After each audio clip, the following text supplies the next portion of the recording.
అందరికీ నమస్కారం. ఇది ఎకనామిక్ సర్వే 4th మాడ్యూల్. ఈరోజు మీరు నేర్చుకోబోయేటువంటి విషయాల్లో 5-6 డిస్క్రిప్టివ్ క్వశ్చన్స్ అడగడానికి పాసిబిలిటీ ఉంది. ఒకటేంటంటే ఉద్యోగాల కల్పనకి సంబంధించి మీ అందరికీ తెలుసు, ఎకనామిక్ సర్వే ప్రతి సంవత్సరం 78.5 లక్షల ఉద్యోగాలు క్రియేట్ చేయాల్సిన అవసరాన్ని నొక్కి చెప్పింది. దీంతోపాటు ఉద్యోగాల కల్పనకు సంబంధించి ఎక్కడెక్కడ పాసిబిలిటీ ఉంది అనేటువంటి వాటి మీద కొన్ని సజెషన్స్ చేసింది. సో ఆ సజెషన్స్ మీద ఒక డిస్క్రిప్టివ్ క్వశ్చన్ అడగటానికి పాసిబిలిటీ ఉంది. ఇక రెండోది, ప్రైవేట్ సెక్టర్ క్యాపిటల్ ఎక్స్పెండిచర్కి సంబంధించి ఈ మధ్యకాలంలో మనం యావరేజ్ 8% జీడిపి గ్రోత్ని చూస్తే ప్రముఖంగా ఆ జీడిపి గ్రోత్కి థ్రస్ట్ ఎక్కడి నుంచి వచ్చింది? కేంద్ర ప్రభుత్వ క్యాపిటల్ ఎక్స్పెండిచర్ నుంచి వచ్చింది.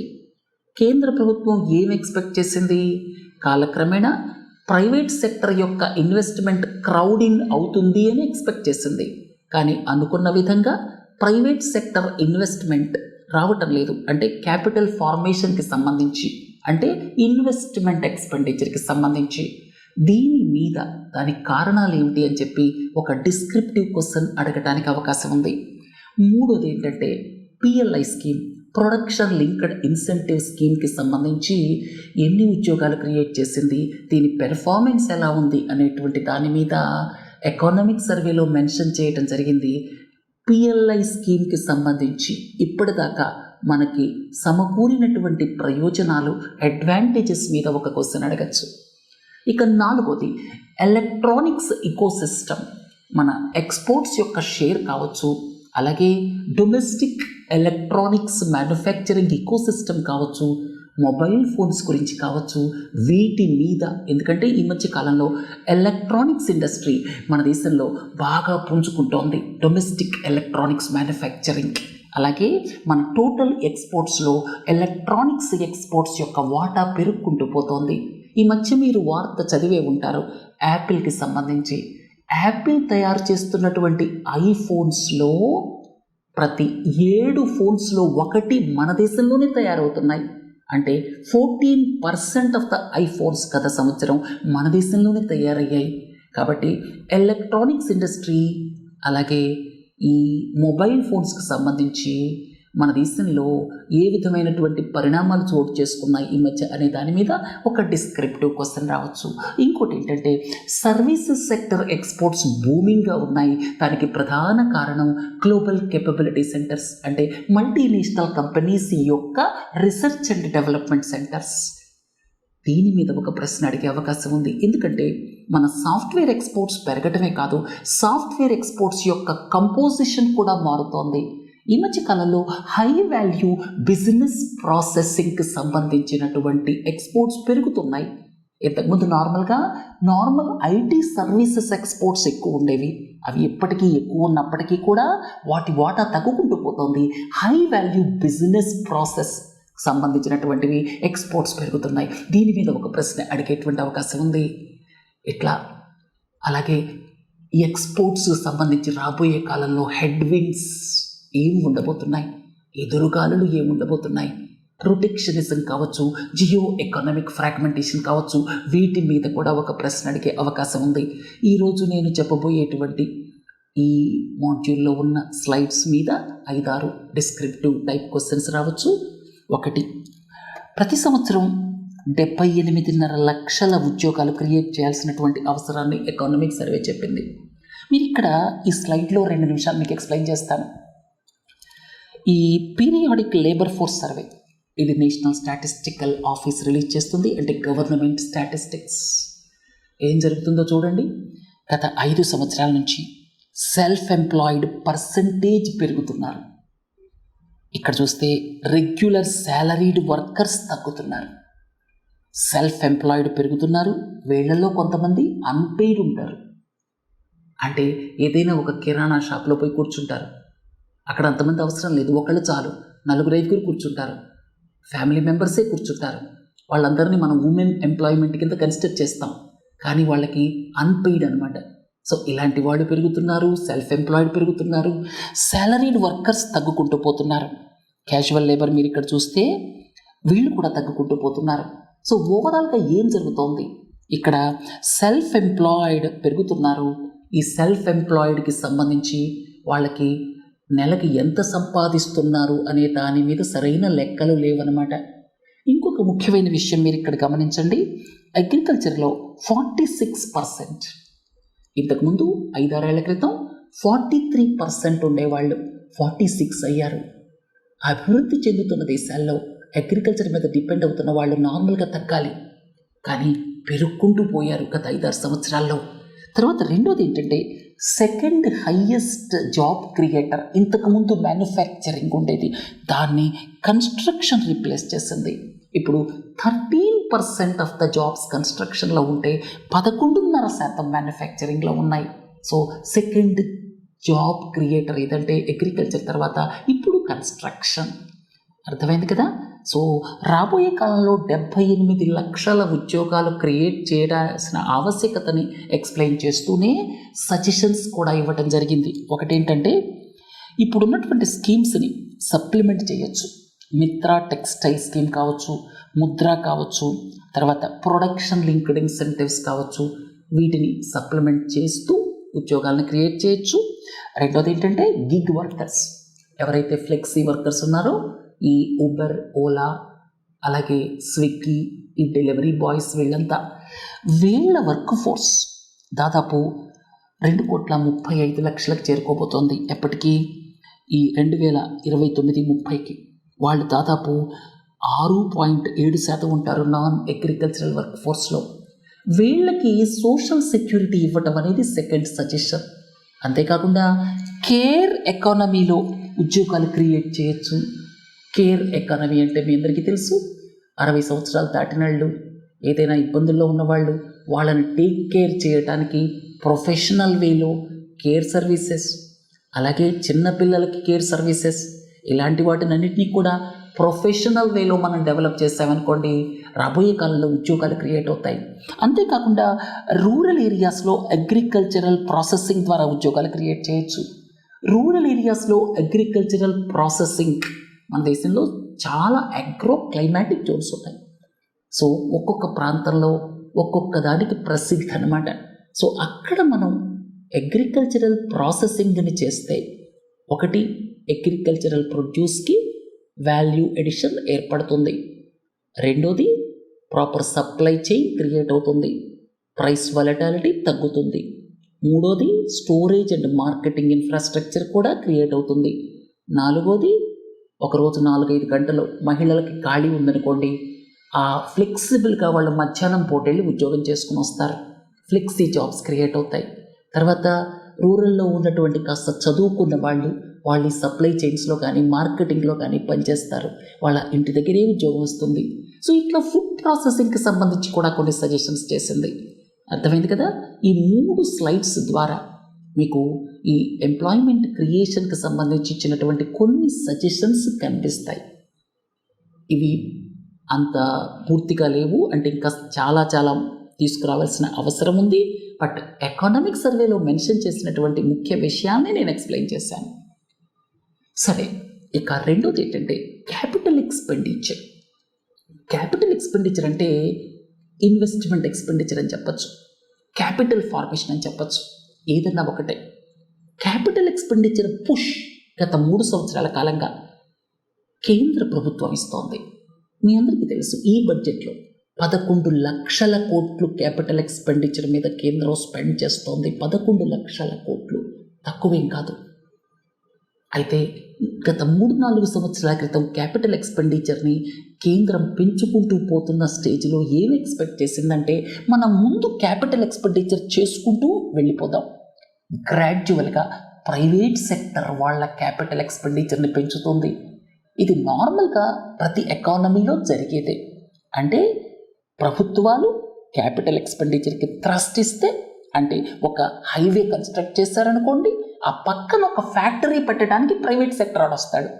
మంచి రోడ్ ఉందనుకోండి, పక్కన ఒక గ్రీన్ ఫీల్డ్ సిటీ కట్టడానికి ఒక ప్రైవేట్ సెక్టర్ వాడు వస్తాడు. తర్వాత రియల్ ఎస్టేట్ డెవలప్మెంట్కి ప్రైవేట్ సెక్టర్ వాడు వస్తాడు. అలాగే మ్యానుఫ్యాక్చరింగ్కి ప్రైవేట్ సెక్టర్ వాడు వస్తాడు. తర్వాత కొద్ది రోజులు పోయాక ప్రైవేట్ సెక్టర్ వాళ్ళే బ్యూటిఫుల్ రోడ్లు కట్టుకొని పబ్లిక్ ప్రైవేట్ పార్ట్నర్షిప్లో ఫ్యాక్టరీలు కూడా పెట్టుకుంటారు.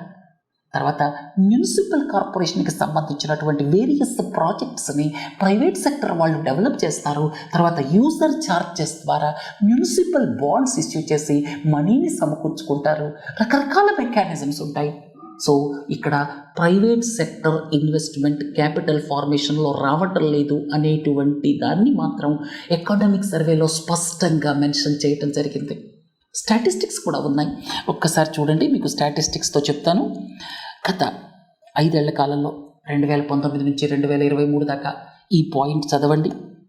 ఇక్కడ క్యాపిటల్ ఎక్స్పెండిచర్కి సంబంధించి వరల్డ్ బ్యాంక్ రిపోర్ట్ ఇది, గ్లోబల్ ఇన్ఫ్రాస్ట్రక్చర్ హబ్ అలాగే వరల్డ్ బ్యాంక్ కలిసి ఇచ్చినటువంటి ఇన్ఫ్రాస్ట్రక్చర్ మానిటర్ 2023 ప్రకారం ఇక్కడ చూడండి, ఇన్ఫ్రాస్ట్రక్చర్ క్రియేషన్ ఏదైతే ఉందో ఇన్ఫ్రాస్ట్రక్చర్ క్రియేషన్లో కేంద్ర ప్రభుత్వం 49% స్పెండ్ చేసింది. రాష్ట్ర ప్రభుత్వాలు 29% స్పెండ్ చేశాయి. ప్రైవేట్ సెక్టర్ కేవలం 22%. కేంద్ర ప్రభుత్వం ఎల్లకాలం క్యాపిటల్ ఎక్స్పెండిచర్ మీద పెంచుకుంటూ పోలేదు కదా. కేంద్ర ప్రభుత్వానికి ఇంకా చాలా పనులు ఉంటాయి. ప్రజల వెల్ఫేర్ ఉంటుంది, మిగతా పనులు చాలా ఉంటాయి. వాటి మీద దృష్టి పెట్టాలి కదా.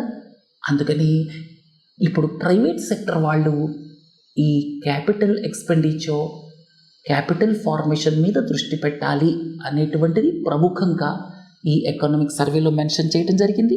రెండోది ఏంటంటే, ఈ క్యాపిటల్ ఎక్స్పెండిచర్ అంటే మీ అందరికీ తెలుసు, అంటే capital formation, gross fixed capital formation అంటాం, దాన్నే ఇన్వెస్ట్మెంట్ ఎక్స్పెండిచర్ అంటాం. ఇన్ఫ్రాస్ట్రక్చర్ ఎక్స్పెండిచర్ ఇందులో భాగం అన్నమాట. గ్రాస్ ఫిక్స్డ్ క్యాపిటల్ ఫార్మేషన్లో ఈ ఇన్ఫ్రాస్ట్రక్చర్ క్రియేషన్ అనేది ఒక పార్ట్. ఓవరాల్గా ఇన్వెస్ట్మెంట్ ఎక్స్పెండిచర్ చూస్తే gross fixed capital formation GFCF అంటాం, దాన్నే ఇన్వెస్ట్మెంట్ ఎక్స్పెండిచర్ అంటాం, క్యాపిటల్ ఫార్మేషన్ అంటాం. మీరు ఇక్కడ ఒకటేమో 49% ఇన్ఫ్రాస్ట్రక్చర్లో కేంద్రం నుంచే వస్తుంది, 49%. ప్రైవేట్ సెక్టర్ వాటా 22%. ఇది ఇన్ఫ్రాస్ట్రక్చర్ క్రియేషన్కి సంబంధించి. ఇన్ఫ్రాస్ట్రక్చర్ క్రియేషన్ అనేది టోటల్ ఇన్వెస్ట్మెంట్ ఎక్స్పెండిచర్లో ఒక భాగం, GFCFలో ఒక భాగం. ఇక రెండవ ముఖ్యమైన పాయింట్ చూడండి, ఈ గ్రాస్ ఫిక్స్డ్ క్యాపిటల్ ఫార్మేషన్ అంటే ఇన్వెస్ట్మెంట్ ఎక్స్పెండిచర్లో దాదాపుగా 105% గ్రోత్. 105% గ్రోత్ దేంట్లో ఉంది? ఈ బిల్డింగ్స్ అలాగే ఇతర డెవెల్లింగ్స్, ఈ హైవేస్ కావచ్చు, ఎయిర్పోర్ట్స్ కావచ్చు, పోర్ట్స్ కావచ్చు, ఇతర బిల్డింగ్స్ కావచ్చు, వీటి గ్రోత్ 105% ఉంది. అయితే మీరు ఇక్కడ చూడండి, machinery, IP assets. IP assets అంటే ఏమిటి? Intellectual property assets. ఎవరైనా ఈ పేటెంట్ ఫైల్ చేశారనుకోండి, దానికి కూడా ఒక వాల్యూ ఉంటుంది కదా. మీరు ఏదైనా కనుక్కున్నారు, మీరు ఏదైనా కొత్త ప్రోడక్ట్ కనుక్కున్నారు, మీరు IP ఫైల్ చేస్తారు, ఇంటెలెక్చువల్ ప్రాపర్టీ, దాని వాల్యూని కూడా క్యాలిక్యులేట్ చేయాలి కదా. ఇంటెలెక్చువల్ ప్రాపర్టీ అలాగే ఈ మెషినరీ అంటే manufacturing. So machinery, intellectual property, వీటికి సంబంధించినటువంటి క్యాపిటల్ ఫార్మేషన్లో ఇంటెలెక్చువల్ ప్రాపర్టీ కూడా వస్తుందని మీ అందరికీ తెలుసు. అది ఇంటాంజిబుల్ అసెట్, మైండ్కి సంబంధించింది, ఇన్నోవేషన్కి సంబంధించింది, పేటెంట్స్కి సంబంధించింది. సో వీటిల్లో గ్రోత్ కేవలం 35% ఉంది. అంటే మన క్యాపిటల్ ఫార్మేషన్ ఇంబ్యాలెన్స్డ్గా ఉంది. క్యాపిటల్ ఫార్మేషన్ ఎక్కువ ఇన్ఫ్రాస్ట్రక్చర్లో, బిల్డింగ్స్ కన్స్ట్రక్షన్లో జరుగుతుంది, కానీ మెషినరీ అంటే మ్యానుఫ్యాక్చరింగ్ అలాగే ఇంటెలెక్చువల్ ప్రాపర్టీ అంటే మీరు ఏదైనా కొత్త విషయాన్ని కనుక్కొని దాన్ని రిజిస్టర్ చేస్తారు, పేటెంట్ కోసం అప్లై చేస్తారు, అప్పుడు మీ ఇంటెలెక్చువల్ ప్రాపర్టీ అవుతుంది. సో వీటిల్లో గ్రోత్ చాలా తక్కువ ఉంది, 35% ఉంది. కాబట్టి ఇంబ్యాలెన్స్డ్గా ఉంది క్యాపిటల్ ఫార్మేషన్లో ఒక భాగమైనటువంటి ఇన్ఫ్రాస్ట్రక్చర్లోనేమో కేంద్ర ప్రభుత్వం 49% స్పెండ్ చేస్తోంది. సో వీటన్నిటినీ ఉటంకిస్తూ ఈ యొక్క ప్రైవేట్ సెక్టర్ ఇన్వెస్ట్మెంట్ పెరగాల్సిన అవసరం ఉంది. ఈ గ్రాస్ ఫిక్స్డ్ క్యాపిటల్ ఫార్మేషన్ లేదా ఇన్వెస్ట్మెంట్ ఎక్స్పెండిచర్లో ప్రైవేట్ సెక్టర్ వాటా పెరగాలి. కార్పొరేట్ ట్యాక్స్ రేట్ 25%కి తెచ్చినప్పటికీ కూడా 22% ప్లస్ సెస్ ప్లస్ సర్చార్జ్ కలిపితే 25% అవుతుంది. 25%కి తెచ్చినప్పటికీ కూడా ఇంతకుముందు 34-35% ఉండేది సెస్ సర్చార్జ్ కలిపి. అయినా కూడా ఈ కార్పొరేట్ సెక్టర్ వాళ్ళు క్యాపిటల్ ఫార్మేషన్ మీద, ఇన్వెస్ట్మెంట్ ఎక్స్పెండిచర్ మీద దృష్టి పెట్టడం లేదు. గత 3-4 సంవత్సరాల కాలంలో చాలా లాభాలు వస్తాయి, లాభాలు వచ్చినా కూడా వాళ్ళు స్పెండ్ చేయట్లేదు అనేటువంటిది ఇక్కడ ఎకనామిక్ సర్వేలో మెన్షన్ చేయడం జరిగింది. అలాగే ఇన్ఫ్రాస్ట్రక్చర్కి సంబంధించి మేజర్ అప్గ్రేడ్ జరిగింది. మీరు హైవేస్ చూసినా, అలాగే రైల్వేస్ చూసినా, ఎయిర్ కనెక్టివిటీ చూసినా, శానిటేషన్, అలాగే డిజిటల్ ఇన్ఫ్రాస్ట్రక్చర్ ఏది చూసినా కూడా గణనీయమైనటువంటి అభివృద్ధి జరిగింది అని ఎకనామిక్ సర్వేలో మెన్షన్ చేస్తూనే ప్రస్తుతం ఈ క్యాపిటల్ ఎక్స్పెండిచర్ అనేటువంటి దాన్ని ప్రైవేట్ సెక్టర్ మోయాల్సిన అవసరం ఉంది. ఎల్లకాలం ప్రభుత్వ సెక్టర్ మోయలేదు, ప్రైవేట్ సెక్టర్ వాళ్ళ క్యాపిటల్ ఫార్మేషన్ని పెంచాలి అని చెప్పి క్లియర్గా మెన్షన్ చేయడం జరిగిందనమాట. తర్వాత దానికోసం ఇక్కడ ప్రైవేట్ సెక్టర్ ఫైనాన్సింగ్కి కండ్యూసివ్గా ఉండేటట్టు, అంటే ప్రైవేట్ సెక్టర్ యొక్క ఫైనాన్సింగ్ పెరగాలంటే ప్రభుత్వం క్రిస్టల్ క్లియర్ ట్రాన్స్పరెంట్ పాలసీస్తో పాటుగా మార్కెట్ బేస్డ్ ఫైనాన్సింగ్ మెకానిజమ్స్ని కూడా డెవలప్ చేయాలి. మీరు చూడండి, ఏదైనా ప్రాజెక్ట్ కట్టాలంటే బ్యాంక్ లోన్ తీసుకొని కట్టడం బ్యాంక్ బేస్డ్ ఫైనాన్సింగ్. రెండోది మార్కెట్ బేస్డ్ ఫైనాన్సింగ్. ప్రైవేట్ సంస్థలే ఒక ప్రాజెక్ట్ ఉందనుకోండి, వాళ్ళే బాండ్స్ ఇష్యూ చేస్తారు, మనీ కలెక్ట్ చేస్తారు, తర్వాత ప్రాజెక్ట్ కడతారు, యూజర్ ఛార్జెస్, టోల్ ఛార్జెస్ వసూలు చేసుకుంటూ ఉంటారు. ఎక్కడైతే బాండ్ హోల్డర్స్ ఎవరైతే అందులో ఇన్వెస్ట్ చేస్తారో వాళ్ళకి రీపేమెంట్ చేస్తారు. ఇవన్నీ మార్కెట్ బేస్డ్ మెకానిజమ్స్. బట్ మన దేశంలో మార్కెట్ బేస్డ్ మెకానిజమ్స్ అంతగా అభివృద్ధిలోకి రాలేదు. వాటి గురించి కూడా ఎకనామిక్ సర్వేలో మెన్షన్ చేయడం జరిగింది. Resource mobilisation, pooled financing mechanisms కావచ్చు, స్పెషలైజ్డ్ మున్సిపల్ ఇంటర్మీడియరీస్ కావచ్చు, ఇలాంటివన్నీ కూడా మీరు ప్రమోట్ చేయాల్సిన అవసరం ఉంది అని చెప్పడం జరిగిందనమాట. తర్వాత ఇక్కడ ప్రైవేట్ సెక్టర్ ఇన్వెస్ట్మెంట్ పెంచటానికి ఇంకా కొన్ని సజెషన్స్ కూడా చేయడం జరిగింది. ఎంఎస్ఎంఈస్కి సంబంధించిన ఇన్సెంటివ్స్ ఏవైతే ఉన్నాయో మైక్రో, స్మాల్, మీడియం అని చెప్పి మీరు బైఫర్కేట్ చేసి టర్నోవర్ అలాగే అసెట్స్ని బేస్ చేసుకొని మీరు క్లాసిఫికేషన్ ఇచ్చేసి మీరు ఇన్సెంటివ్స్ ఇస్తున్నారు. ఇన్సెంటివ్స్ ఇవ్వటం వల్ల అవి చిన్నవిగానే ఉండటానికి ఇష్టపడుతున్నాయి. మైక్రో, స్మాల్ వాళ్ళు పెద్దవటానికి వాళ్ళు ఏమి ఇష్టపడలేదు, ఎందుకంటే వాళ్ళకి ఇన్సెంటివ్స్ వస్తున్నాయి. కాబట్టి ఈ కేటగరైజేషన్, ఇన్సెంటివ్స్ ఇవన్నీ కూడా మోడిఫై చేయండి అని చెప్పడం జరిగింది. అంతేకాకుండా అగ్రికల్చర్ సెక్టర్లో రిఫార్మ్స్ వస్తే ప్రైవేట్ క్యాపిటల్ ఇన్వెస్ట్మెంట్ పెరిగే అవకాశం ఉంది. ట్రాన్స్పోర్టేషన్ కావచ్చు, లేకపోతే ఈ స్టోరేజ్ కావచ్చు, కోల్డ్ స్టోరేజ్ కావచ్చు, అగ్రికల్చర్ రిఫార్మ్స్ కూడా తీసుకురండి అని చెప్పడం జరిగింది. సో మీకు 4-5 స్లైడ్స్లో ఈ ప్రైవేట్ సెక్టర్ క్యాపిటల్ ఇన్వెస్ట్మెంట్ పెరగాల్సిన అవసరం గురించి డీటెయిల్గా ఎక్స్ప్లెయిన్ చేశాను. స్టాటిస్టిక్స్ కూడా ఇవి చాలా ఇంపార్టెంట్. ఇన్ఫ్రాస్ట్రక్చర్లో 49% కేంద్రం. అలాగే మీరు ఇక్కడ గమనిస్తే ఈ ఐపీ అసెట్స్ అలాగే మెషినరీ తక్కువగా గ్రో అవ్వటం, అలాగే బిల్డింగ్స్ అవి ఎక్కువ గ్రో అవ్వటం, ఇది కూడా ఒక స్క్యూడ్ క్యాపిటల్ ఫార్మేషన్ అన్నమాట. సరే, ఈ క్యాపిటల్ ఫార్మేషన్ గురించి మాట్లాడుకున్న తర్వాత నెక్స్ట్ ఐటెంకి వెళదాం. Booming electronics manufacturing industry. ఎలక్ట్రానిక్స్కి సంబంధించి నేను ఒకసారి మొబైల్ ఫోన్స్తో స్టార్ట్ చేస్తాను. మీరు ఒకసారి ఈ స్లైడ్ చూడండి. మొబైల్ ఫోన్స్ మ్యానుఫ్యాక్చరింగ్ మీరు చూస్తే డొమెస్టిక్ ప్రొడక్షన్, ఈ డీప్ బ్లూ చూద్దాం. 2014-15 ఆర్థిక సంవత్సరంలో చూడండి ఎంత తక్కువ ఉన్నాయో ఇక్కడ డొమెస్టిక్ ప్రొడక్షన్. లిటరల్గా ఏమీ లేదని చెప్పాలి. ఇప్పుడు చూడండి ఎంత అయిందో. ఇది డొమెస్టిక్ ప్రొడక్షన్. ఇప్పుడు డొమెస్టిక్ ప్రొడక్షన్ ఏదైతే ఉందో స్మార్ట్ ఫోన్స్కి సంబంధించి అది మన రిక్వైర్మెంట్ కంటే ఎక్కువ ఉంది. చూడండి, ఈ లైట్ బ్లూ మన రిక్వైర్మెంట్. మొదట మీరు 2014-15 నుంచి 5-6 సంవత్సరాల పాటు మన డొమెస్టిక్ ప్రొడక్షన్ రిక్వైర్మెంట్కి, డొమెస్టిక్ డిమాండ్కి తగినట్టుగా లేదు. ఇప్పుడు డొమెస్టిక్ ప్రొడక్షన్ మన డిమాండ్ కంటే ఎక్కువ ఉంది.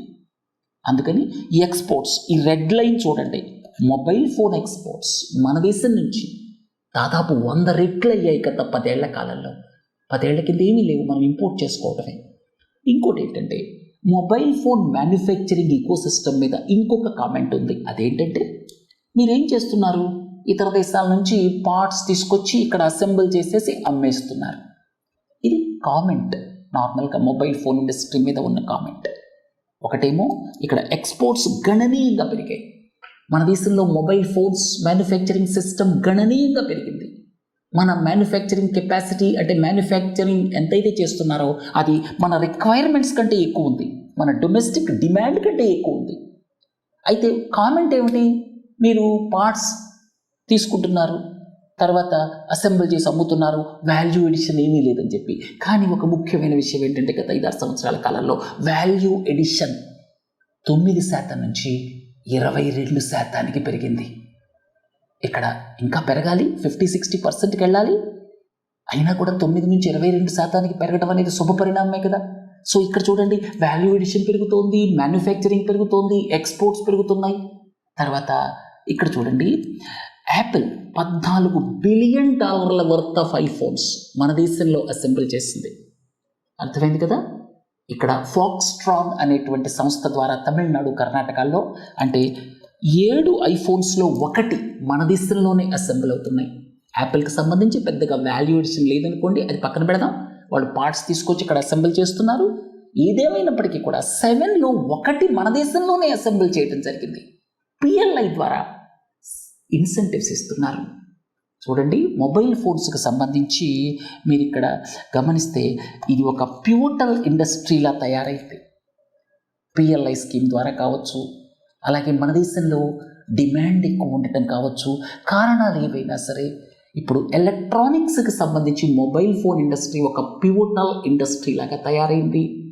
తర్వాత ట్యాక్స్ బ్రేక్స్ ఇవ్వటం, సబ్సిడీస్ ఇవ్వటం పిఎల్ఐ ద్వారా, వీటన్నిటి మూలంగా mobile phone ecosystem value addition కూడా 9% నుంచి 22%కి పెరిగింది.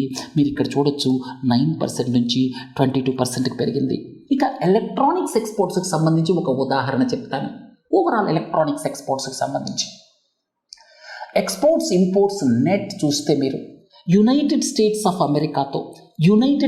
అమెరికాతో మీరు ఎలక్ట్రానిక్స్ ఎక్స్పోర్ట్స్, ఎలక్ట్రానిక్ ఇంపోర్ట్స్ ఈ రెండింటిని మీరు పూర్తిగా క్యాలిక్యులేట్ చేస్తే, ప్లస్ అండ్ మైనస్ చేస్తే 2017వ సంవత్సరంలో $1.6 బిలియన్ ట్రేడ్ డెఫిసిట్ ఉంది యునైటెడ్ స్టేట్స్ ఆఫ్ అమెరికాతో ఎలక్ట్రానిక్స్కి సంబంధించి. ఇప్పుడు 2023-24 ఆర్థిక సంవత్సరంలో $8.7 బిలియన్ ట్రేడ్ సర్ప్లస్ ఉంది. $1.6 బిలియన్ ట్రేడ్ డెఫిసిట్ నుంచి ఎలక్ట్రానిక్స్లో యునైటెడ్ స్టేట్స్ ఆఫ్ అమెరికాతో ఇప్పుడు మనం $9 బిలియన్ సర్ప్లస్ ఎక్స్పోర్ట్స్, అంటే ఎక్స్పోర్ట్స్ మైనస్ ఇంపోర్ట్స్ దాదాపు $9 బిలియన్. చూడండి, ఎలక్ట్రానిక్స్ సంబంధించినటువంటి సక్సెస్, దానికి కారణాలు ఏంటంటే మన దేశం తీసుకున్నటువంటి పాలసీస్, అలాగే పిఎల్ఐ స్కీమ్ కావచ్చు, అలాగే మిగతా డెసిషన్స్ ఏవైతే ఉన్నాయో ప్రభుత్వానికి సంబంధించి. ఇంకొక ముఖ్యమైన విషయం చూడండి, ఇక్కడ మన దేశ టోటల్ ఎక్స్పోర్ట్స్లో ఈ ఎలక్ట్రానిక్ గూడ్స్ వాటా 2.7% నుంచి 6.7% పెరిగింది గత 5 ఏళ్ల కాలంలో. మన దేశ టోటల్ ఎక్స్పోర్ట్స్లో, మెర్కంటైజ్ గూడ్స్ ఎక్స్పోర్ట్స్లో ఎలక్ట్రానిక్స్ వాటా 2.7% నుంచి 6.7% పెరిగింది. ఎలక్ట్రానిక్ ఎక్స్పోర్ట్స్ బాగా పెరుగుతున్నాయి. అలాగే డొమెస్టిక్ ఎలక్ట్రానిక్ ఇకోసిస్టమ్ మీరు చూస్తే ప్రపంచంలో 3.7% మన వాటా ఉంది. ఇప్పుడు ఇదివరకు ఏదో 1%, 0.5% ఉండేది. ఇంకోటి ఏంటంటే గ్లోబల్ ఎక్స్పోర్ట్స్లో షేర్ ఇంతకుముందు 0.63% ఉండేది, ఇప్పుడు 0.88% పెరిగింది. ఇప్పటికీ కూడా గ్లోబల్ ఓవరాల్ ఎక్స్పోర్ట్స్లో, ఎలక్ట్రానిక్స్ ఎక్స్పోర్ట్స్లో మన వాటా 1% కూడా లేదు, కానీ 0.63 నుంచి 0.88కి పెరిగింది. సో మీరు ఏ రకంగా చూసినా కూడా ఎలక్ట్రానిక్స్కి సంబంధించి ఈ 4-5 స్లైడ్స్లో ఇంపార్టెంట్ పాయింట్స్ ఇవ్వటం జరిగింది. సో ఇప్పుడు మొబైల్ ఫోన్స్ అలాగే ఎలక్ట్రానిక్స్ అనేటువంటిది ఒక మన దేశానికి సంబంధించి చాలా ఫాస్ట్గా గ్రో అవుతున్న సెక్టర్ అని చెప్పుకోవచ్చు. తర్వాత సర్వీసెస్ సర్ప్లస్, ఇక్కడ కూడా మీకు ఒక ప్రశ్న, డిస్క్రిప్టివ్ క్వశ్చన్ అడగడానికి అవకాశం ఉంది. సర్వీసెస్ ఎక్స్పోర్ట్స్, మన current account deficit less than 1% of GDP ఉంది గత ఆర్థిక సంవత్సరంలో. Comfort zone 2.5%. మనం కంఫర్ట్ జోన్ కంటే చాలా చాలా చాలా బెటర్గా ఉన్నాం. మేబీ త్వరలో కరెంట్ అకౌంట్ డెఫిసిట్ని టోటల్గా ఎలిమినేట్ చేయొచ్చేమో. మనకి బూమింగ్ సర్వీసెస్ ఎక్స్పోర్ట్స్, అలాగే ఫారిన్ రెమిటెన్సెస్, వీటి మూలంగా మనం కరెంట్ అకౌంట్లో చాలా సేఫ్గా ఉన్నాం. కరెంట్ అకౌంట్ అంటే ఏమిటి, క్యాపిటల్ అకౌంట్ అంటే ఏమిటి అని చెప్పి నేను ఈ ఎకానమీ బేసిక్స్ మాడ్యూల్స్ ఇప్పటిదాకా పద్ధతి ప్రొడ్యూస్ చేశాను, వాటిలన్నీ డీటెయిల్గా ఎక్స్ప్లెయిన్ చేశాను. సో ఇక్కడ చూడండి, services exports $341 billion, services imports $178 billion. మనకి సర్వీసెస్ సర్ప్లస్ $163 బిలియన్ ఉంది. మనకి ట్రేడ్ డెఫిసిట్ $240 బిలియన్ ఉంటే ఈ సర్వీసెస్ సర్ప్లస్ ద్వారా మనం చాలా సేఫ్గా ఉన్నాం. సాఫ్ట్వేర్లో మన దేశానికి ఉన్నటువంటి గ్రోత్ మీ అందరికీ తెలుసు గత 20-25 సంవత్సరాల్లో. తర్వాత ఇక్కడ చూడండి, గత 10 సంవత్సరాల క్రితం సర్ప్లస్ ఎంత ఉండేది? 77 ఉండేది, ఇప్పుడు 163కి వచ్చింది. మీరు ఇక్కడ గమనిస్తే ఈ సర్వీసెస్ సర్ప్లస్ అనేది గత 5 సంవత్సరాల కాలంలో డబుల్ అయింది. 82 నుంచి 163 దాకా వచ్చింది. ఈ సర్వీసెస్ ఎక్స్పోర్ట్స్లో ఇంకొకటి ఏంటంటే ఐటీ సర్వీసెస్ అంటే ఇవి కాస్త లో ఎండ్లో ఉంటాయి. ఐటీ సర్వీసెస్ వాటి వాటా 48% అయితే ఈ బిజినెస్ సర్వీసెస్ ఇవి high value services. Business services రకరకాల సాఫ్ట్వేర్ ప్రోడక్ట్స్ బిజినెసెస్కి టైలర్ మేడ్గా తయారు చేయటం బిజినెస్ సర్వీసెస్. ఇవి చాలా హై ఎండ్ అన్నమాట. వీటి వాటా పెరుగుతోంది, అది ముఖ్యమైనటువంటిది. ఐటీ సర్వీసెస్ అంటే సింపుల్, మన ఇన్ఫోసిస్ అలాగే రకరకాల సంస్థలు ఫస్ట్ నుంచి ఉన్నాయి చూడండి, విప్రో, టీసీఎస్ లాంటివి. ఆ సంస్థలు ఈ ఐటీ సర్వీసెస్లో లీడ్లో ఉంటాయి. ఈ 48% ఐటీ సర్వీసెస్ ఎక్స్పోర్ట్స్లో మీ మొత్తం సర్వీసెస్ ఎక్స్పోర్ట్స్లో ఐటీ సర్వీసెస్ 48%. బిజినెస్ సర్వీసెస్ ఏవైతే ఉన్నాయో ఇవి హై ఎండ్ అన్నమాట. బిజినెస్ సర్వీసెస్ హై ఎండ్, వాటి వాటా 26%. ఇదివరకు తక్కువ ఉండేది, పెరుగుకుంటూ పోతోంది. ఇది ఎలా సాధ్యమైంది? ఎందుకంటే ప్రపంచంలోని సంస్థలు, పెద్ద పెద్ద సంస్థలు, మీరు జనరల్ ఎలక్ట్రిక్, మైక్రోసాఫ్ట్ అలాగే ఇతరితర మల్టీనేషనల్ కంపెనీస్ ఏవైతే ఉన్నాయో వాటి రీసెర్చ్ అండ్ డెవలప్మెంట్ మన దేశంలో పెడుతున్నారు. ఇక్కడ ఐఐటీస్, ఎన్ఐటీస్ అలాగే రెప్యూటెడ్ ఇన్స్టిట్యూషన్స్లో చదివినటువంటి టాలెంటెడ్ మ్యాన్ పవర్ ఉంది. ఆ టాలెంటెడ్ మ్యాన్ పవర్ని ఉపయోగించి వాళ్ళకి ఎక్కువ జీతాలు ఇచ్చి హైదరాబాద్, బెంగళూరు లాంటి చోట్ల గ్లోబల్ కేపబిలిటీ సెంటర్స్ పెడుతున్నారు. ఉదాహరణ మైక్రోసాఫ్ట్ డెవలప్మెంట్ సెంటర్ 25 ఏళ్ల క్రితం ఏర్పాటైంది కదా, అది ఒక రకంగా చెప్పాలంటే హైదరాబాద్లో బిగినింగ్ అని చెప్పచ్చు. ఆ తర్వాత ఈ మధ్యకాలంలో గ్లోబల్ కేపబిలిటీ సెంటర్స్ బెంగళూరులో, హైదరాబాద్లో, గురుగ్రామ్లో చాలా ఏర్పాటయ్యాయి. మీరు ఇక్కడ చూడొచ్చు, 150 మల్టీనేషనల్ కంపెనీస్ మన దేశంలో గ్లోబల్ కేపబిలిటీ సెంటర్స్ అని గత 2 సంవత్సరాల కాలంలో పెట్టాయి. సో దీని మూలంగా బిజినెస్ ప్రాసెసింగ్కి సంబంధించినటువంటి ఎక్స్పోర్ట్స్ గణనీయంగా పెరుగుతున్నాయి. మన దేశంలో హై వాల్యూ జాబ్స్ క్రియేట్ అవుతున్నాయి. వీటిల్లో దాదాపుగా 34 లక్షల మంది పనిచేస్తున్నారు. 34 లక్షల మంది, వీళ్ళకి శాలరీస్ హైగా ఉంటాయి. సో మన దేశం మొదట్లో 20-25 సంవత్సరాల క్రితం జస్ట్ బ్యాక్ ఎండ్ సర్వీసెస్గా మొదలైంది. అవుట్ సోర్సింగ్, లో వాల్యూ సర్వీసెస్, గ్రాడ్యువల్గా హై ఎండ్ సర్వీసెస్కి వెళ్ళిపోతున్నాం గ్లోబల్ కేపబిలిటీ సెంటర్స్ ద్వారా. ఇది చాలా చాలా చాలా గొప్ప పరిణామం అన్నమాట. సో ఇక్కడ చూడండి, ఈ back end IT services just out sourcing నుంచి మనం చాలా హై ఎండ్కి వెళ్ళిపోతున్నాం గ్రాడ్యువల్గా. వాళ్ళు కాస్ట్ కటింగ్ కోసం ఇక్కడ ఉన్నటువంటి ఐఐటీస్, ఎన్ఐటీస్లో మ్యాన్ పవర్ని యూజ్ చేసుకోవటం కోసం వాళ్ళు ఇలా ఇక్కడికి గ్లోబల్ కేపబిలిటీ సెంటర్స్ని పెడుతున్నారు. మీరు హైదరాబాద్, బెంగళూరు లాంటి చోట్ల చూస్తే మల్టీనేషనల్ కంపెనీస్ యొక్క ఇలాంటి బిల్డింగ్స్ ఎక్కడ పడితే అక్కడ ఈ ఐటీ పార్క్లో కనబడుతూ ఉంటాయి. తర్వాత ప్రభుత్వం తీసుకున్న చర్యలు కూడా గ్లోబల్ కేపబిలిటీ సెంటర్స్ ఫ్లరిష్ అవ్వడానికి కారణం. So services exports, global capability సెంటర్స్కి సంబంధించి కూడా మీకు ఒక డిస్క్రిప్టివ్ క్వశ్చన్ అడిగే అవకాశం ఉంది.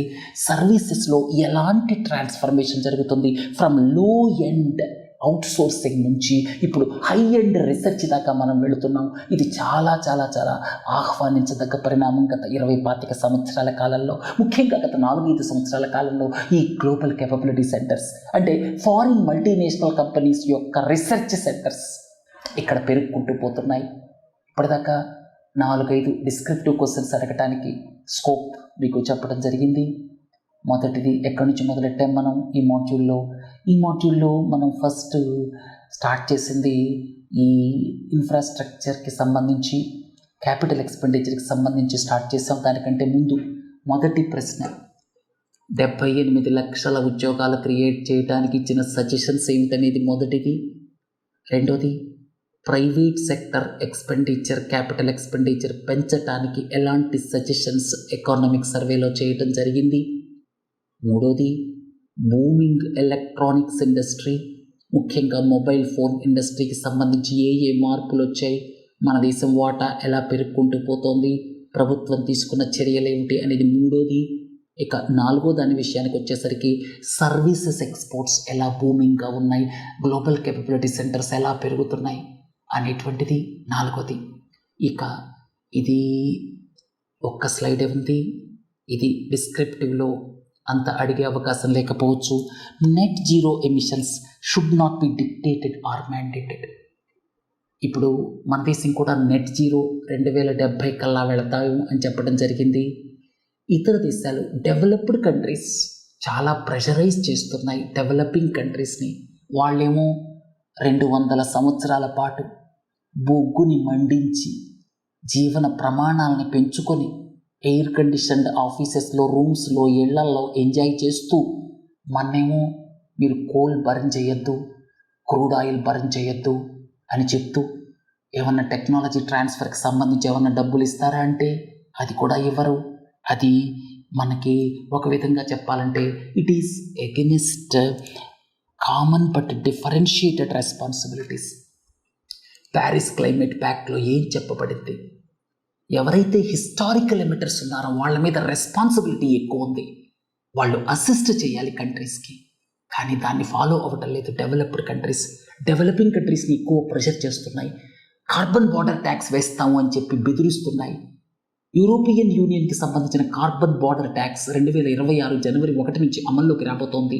సో ఈ 2 స్లైడ్స్ మీకు డెవలప్డ్ కంట్రీస్ పారాడైమ్ ఎలా కరెక్ట్ కాదో ఎక్స్ప్లెయిన్ చేస్తున్నాయి. అర్థమైంది కదా.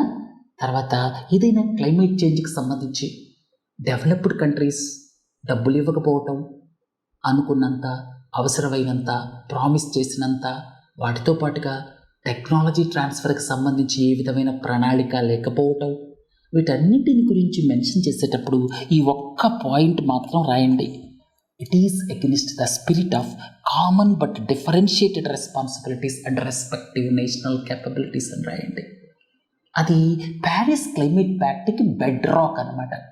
అలాగే గ్రీన్ స్టీల్కి సంబంధించి కూడా ఇక్కడ మెన్షన్ చేయడం జరిగింది. రాబోయే కాలంలో green steel hard to abate industries, అంటే ఫర్టిలైజర్ ఇండస్ట్రీ కావచ్చు, లేకపోతే స్టీల్ ఇండస్ట్రీ కావచ్చు, ఇలాంటివి హార్డ్ టు అబేట్ ఇండస్ట్రీస్ అంటాం. అంటే కార్బన్ ఉత్పాదనలు, అంటే ఈ వాతావరణంలోకి రిలీజ్ అయ్యేటువంటి కార్బన్ ఏదైతే ఉందో దాన్ని తగ్గించటం కష్టం అన్నమాట. అలాంటి వాటిని తగ్గించడానికి గ్రీన్ స్టీల్ అనేటువంటిది రాబోయే కాలంలో ప్రముఖ పాత్ర వహించబోతోంది అని ఎకనామిక్ సర్వేలో మెన్షన్ చేయడం జరిగింది. స్టీల్ సెక్టర్ మొత్తం 12% గ్రీన్ హౌస్ గ్యాస్ ఎమిషన్స్కి మన దేశంలో కారణమవుతోంది. అంతేకాకుండా కార్బన్ ఫుట్ ప్రింట్ మన దేశంలో 2.5 టన్నులు ఉంది. 1 టన్ను స్టీల్ ప్రొడ్యూస్డ్కి ప్రపంచ యావరేజ్ 1.9. కాబట్టి గ్రీన్ స్టీల్ వైపు చూడాల్సిన అవసరం ఉంది. తర్వాత API imports, active pharmaceutical ingredients, మన దేశం నుంచి ఫార్మాసిటికల్ ఎక్స్పోర్ట్స్ గణనీయంగా ఉన్నప్పటికీ కూడా కొన్ని ప్రోడక్ట్స్లో, అంటే యాక్టివ్ ఫార్మాసిటికల్ ఇంగ్రీడియంట్స్ అంటే అసలు మందు, పారాసెటమాల్ అనేది అసలు మందు, క్రోసిన్ అనేది దాని బ్రాండ్ నేమ్. అసలు మందుకు సంబంధించి యాక్టివ్ ఫార్మాసిటికల్ ఇంగ్రీడియంట్స్ ఏవైతే ఉన్నాయో కొన్నిటిల్లో, ముఖ్యంగా యాంటీబయాటిక్స్ తయారు చేయడంలో చైనా లాంటి దేశాల మీద మనం డిపెండ్ అవ్వటం అనేది మనకి పెద్ద కన్స్ట్రెయింట్ అని చెప్పడం జరిగింది. తర్వాత పిఎల్ఐస్కి ఈ స్లైడ్ చూడండి. పిఎల్ఐ స్టార్ట్ అయ్యి 3 ఏళ్ళు అయిపోయింది కదా. పిఎల్ఐ ఎన్ని ఉద్యోగాలు క్రియేట్ చేసింది, ఎంత ఎక్స్ట్రా ప్రొడక్షన్ చేసింది, ఎక్స్ట్రా ప్రొడక్షన్ మీద ఇన్సెంటివ్స్ ఉన్నాయి కదా, 3%, 4% అట్లా. చూడండి, ఈ పిఎల్ఐ స్కీమ్ యొక్క అవుట్లైన్ చూడండి, 14 సెక్టర్స్, అవుట్లే 1,97,000 కోట్లు. మూడో పాయింట్ ఏంటంటే 5 సంవత్సరాల కాలంలో 30 లక్షల కోట్ల ఎడిషనల్ ప్రొడక్షన్ అవ్వాలి. 30 లక్షల కోట్ల ఎడిషనల్ ప్రొడక్షన్ బదులు ఇప్పటిదాకా 8.5 లక్షల కోట్లు, 10.5 లక్షల కోట్లు, ఇక్కడ చూడండి 8.5 కాదు 10.5 లక్షల కోట్లు ఎడిషనల్ ప్రొడక్షన్ అయింది. 60 లక్షల ఉద్యోగాలు క్రియేట్ చేయాలి. ఇప్పటిదాకా 8.5 లక్షల ఉద్యోగాలు క్రియేట్ అయ్యాయి పిఎల్ఐ స్కీమ్కి సంబంధించి ఇవ్వబడినటువంటిది. అలాగే రాబోయే కాలంలో ఇండస్ట్రియలైజేషన్కి కూడా కొన్ని సజెషన్స్ ఇవ్వటం జరిగింది. ఒకసారి ఈ స్లైడ్ చదవండి. తర్వాత మన ఎక్స్పోర్ట్స్ ఏవైతే ఉన్నాయో అవి ఎలాంటి ఎదురుగాలిని, అంటే ఎలాంటి హెడ్విండ్స్ని ఎదుర్కొంటున్నాయి అనేటువంటి దాని మీద ఇక్కడ కొన్ని పాయింట్స్ ఇవ్వటం జరిగింది. ఫ్రాగ్మెంటేషన్, ఇంతకుముందు లెక్చర్స్లో కూడా మనం చెప్పుకున్నాం. జియో ఎకనామిక్ ఫ్రాగ్మెంటేషన్ అంటే జియో పొలిటికల్ డిస్టర్బెన్సెస్ మూలంగా సప్లై చైన్స్ బ్రేక్ అవ్వటం, సప్లై చైన్స్ ఎఫెక్ట్ అవ్వటం, ఇప్పుడు రీషోరింగ్, ఫ్రెండ్ షోరింగ్ ఇలాంటివన్నీ చేస్తున్నాయి కదా. అందుకని గ్లోబల్ సప్లై చైన్స్ బ్రేక్ అవ్వడంతో జియో ఎకనామిక్ ఫ్రాగ్మెంటేషన్ ఒకటి. రెండోది ప్రొటెక్షనిజం. కంట్రీస్ రకరకాల వాల్స్ కట్టుకుంటున్నాయి. అవి టారిఫ్ వాల్స్ కావచ్చు, నాన్ టారిఫ్ వాల్స్ కావచ్చు, నాన్ టారిఫ్ బ్యారియర్స్ కావచ్చు. సో వీటన్నిటి మూలంగా ఎక్స్పోర్ట్స్ గ్రోత్ అనేటువంటిది రాబోయే కాలంలో హెడ్విండ్స్ని ఎదుర్కోబోతోంది అని చెప్తూనే మన ఎక్స్పోర్ట్స్ ఏవైతే ఉన్నాయో రాబోయే కాలంలో మన ట్రేడ్ డెఫిసిట్ తగ్గేటువంటి అవకాశం ఉంది అని చెప్పడం కూడా జరిగింది. ఒకటేమో ఎక్స్పోర్ట్స్కి సంబంధించి హర్డిల్స్ మెన్షన్ చేయటం జరిగింది. ఈ రకమైనటువంటి హర్డిల్స్ ఉండొచ్చు, జియో ఎకనామిక్ ఫ్రాగ్మెంటేషన్. అలాగే రెండోది ఏంటంటే మనకి జియో ఎకనామిక్ ఫ్రాగ్మెంటేషన్తో పాటుగా protectionist walls, tariff barriers, non tariff barriers. అయితే ఎకనామిక్ సర్వేలో మన దేశానికి సంబంధించి రాబోయే కాలంలో ట్రేడ్ డెఫిసిట్ తగ్గే అవకాశం ఉంది అని చెప్పడం జరిగింది. దానికి 2 కారణాలు మెన్షన్ చేసింది. ఒకటి ఏంటంటే ఫ్రీ ట్రేడ్ అగ్రిమెంట్స్. ఈ మధ్యకాలంలో మనం ఫ్రీ ట్రేడ్ అగ్రిమెంట్స్ సైన్ చేస్తున్నాం, ఇంకా చాలా దేశాలతో సైన్ చేయబోతున్నాం. ఫ్రీ ట్రేడ్ అగ్రిమెంట్స్ మూలంగా మన ఎక్స్పోర్ట్స్ పెరుగుతాయి. రెండోది ఏంటంటే పిఎల్ఐ స్కీమ్ ద్వారా మన డొమెస్టిక్ మ్యానుఫ్యాక్చరింగ్ ఈకోసిస్టమ్ మెరుగయ్యే కొద్దీ ఇంపోర్ట్స్ తగ్గిపోతాయి. సో వీటి మూలంగా ట్రేడ్ డెఫిసిట్ తగ్గేటువంటి అవకాశం ఉంది అని కూడా చెప్పడం జరిగిందనమాట. తర్వాత large scale phasing in of renewables. ఇది చాలా ముఖ్యమైన విషయం. ఇక్కడ కూడా డిస్క్రిప్టివ్ క్వశ్చన్కి అవకాశం ఉంది. మనం సోలార్ ఎనర్జీని, విండ్ ఎనర్జీని పెంచుకుంటూ పోతున్నాం. సోలార్ ఎనర్జీని, విండ్ ఎనర్జీని పెంచుకుంటూ పోతే వచ్చిన ఇబ్బంది ఏంటంటే ఇది ఇంటర్మిటెంట్, ఎప్పుడూ కరెంటు ప్రొడ్యూస్ చేయలేదు. మరి పక్కనే బ్యాటరీ స్టోరేజ్ ఉందా అంటే ఇంతవరకు అది లేదు. బ్యాటరీ స్టోరేజ్ మనం గిగా వాట్ లెవెల్లో మనం డెవలప్ చేసామనుకోండి, ఇక్కడ ఎక్సెస్ ఏదైతే ప్రొడ్యూస్ చేస్తుందో పవర్ మనకు అవసరం లేనప్పుడు అక్కడ దాచుకుంటాం, అవసరమైనప్పుడు వాడుకుంటాం. స్టోరేజ్ ఫెసిలిటీ ఇంకా క్రియేట్ అవ్వలేదు. స్టోరేజ్ ఫెసిలిటీస్ క్రియేట్ చేయడంలో కూడా కొన్ని హడ్డిల్స్ ఉండొచ్చు రాబోయే కాలంలో. ఎందుకంటే క్రిటికల్ మినరల్స్ అన్ని చైనా లాంటి దేశాలు అవి చాలా మొనోపోలీని క్రియేట్ చేసుకున్నాయి. So battery storage systems create చేయడంలో ఎలాంటి హర్డిల్స్ ఉంటాయో అది వేరే విషయం. ఇంతవరకు బ్యాటరీ స్టోరేజ్ సిస్టమ్స్ లేవు. మరి ఒక పక్కేమో సోలార్ ఎనర్జీ, విండ్ ఎనర్జీ పెంచుకుంటూ పోతున్నాం. ఈ పరిస్థితుల్లో మన గ్రిడ్ స్టెబిలిటీ కోసం ఆల్టర్నేట్ మార్గాలు ఆలోచించాలి. ఎందుకంటే మీరు కోల్ మీద ఆధారపడ్డారనుకోండి, కోల్కి ఫ్లెక్సిబిలిటీ తక్కువ, సడన్గా మీరు ఆన్ చేయలేరు, కొంత టైం పడుతుంది దానికి. తర్వాత అందుకని ఇక్కడ ఆల్టర్నేటివ్స్ గురించి మెన్షన్ చేయడం జరిగింది ఎకనామిక్ సర్వేలో. ఇది సీరియస్గా థింక్ చేయాల్సిన అంశం. పంప్డ్ స్టోరేజ్ హైడల్ అంటే మనకి హైడల్ పవర్ ఎప్పుడు ప్రొడ్యూస్ అవుతుంది? ఇప్పుడు నీళ్ళు వస్తున్నాయి శ్రీశైలంలో, నాగార్జున సాగర్లో, మనం ఇప్పుడు హైడల్ పవర్ ప్రొడ్యూస్ చేస్తున్నాం. నీళ్లు లేనప్పుడు ప్రొడ్యూస్ చేయలేం.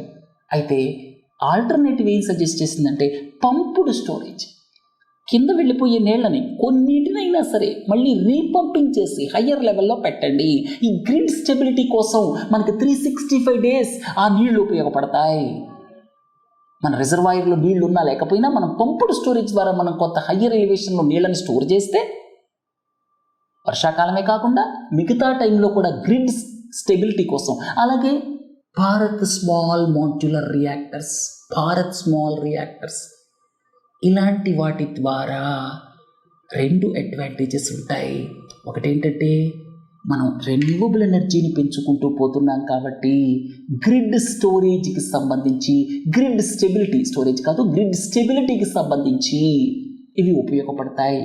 ఇవి పంపుడ్ స్టోరేజ్ కావచ్చు, మాడ్యులర్ రియాక్టర్స్ కావచ్చు, ఇది మాడ్యులర్ న్యూక్లియర్ రియాక్టర్స్. అందుకని వీటి మీద సజెషన్ చేయడం జరిగింది. దీని ద్వారా 2వ అడ్వాంటేజ్ ఏంటంటే కోల్ మీద డిపెండెన్స్ తగ్గుతుందన్నమాట. తర్వాత India must not rely heavily on import of solar panels or critical minerals. ఇక్కడ కూడా చైనాకి సంబంధించి మోనోపోలీస్ ఉండటం వల్ల ఇండియా డిపెండెన్సీ కూడా తగ్గాలి అని చెప్పడం జరిగింది. ఇక ఈ మాడ్యూల్ని ఇంతటితో ముగిద్దాం. 6-7 క్వశ్చన్స్ ఇక్కడ డిస్క్రిప్టివ్ అడిగే అవకాశం ఉంది. ఇక మిగిలిపోయిన విషయాలన్నీ రేపు చివరి మాడ్యూల్ 5వ మాడ్యూల్లో మీకు ఎక్స్ప్లెయిన్ చేస్తాను. ఈ 5 మాడ్యూల్స్ కూడా కంప్లీట్ అయిన తర్వాత బుధవారం నాడు మీకు 60 కీ కాన్సెప్ట్స్, కీ వర్డ్స్ తీసుకొని ఎకనామిక్ సర్వే, యూనియన్ బడ్జెట్కి సంబంధించి 60 కీవర్డ్స్, కీ కాన్సెప్ట్స్ తీసుకొని 30 నిమిషాల్లో మీకు సమాధానాలు చెప్తాను. దాంతో మీరు బడ్జెట్, ఎకనామిక్ సర్వేలో నేర్చుకున్నది రికలెక్ట్ చేసుకోవడానికి కూడా ఈజీగా ఉంటుంది. ఇక బుధవారం తర్వాత గురువారం నుంచి రొటీన్గా మన నార్మల్ మాడ్యూల్స్ కొనసాగిద్దాం. గురువారం, శుక్రవారం యాజ్ యూజువల్గా ఎకానమీ బేసిక్స్ 19-20 మాడ్యూల్స్ ఉంటాయి. ఎకానమీ బేసిక్స్ 20 మాడ్యూల్స్తో కంప్లీట్ చేసి ఆ తర్వాత సోమవారం నుంచి శుక్రవారం దాకా నార్మల్గా మన 10 ప్రశ్నలు, సమాధానాలు, కరెంట్ అఫైర్స్కి సంబంధించి అవి కొనసాగుతాయి. సరే, మళ్ళీ రేపు కలుద్దాం ఎకనామిక్ సర్వే లాస్ట్ మాడ్యూల్తో. నమస్తే.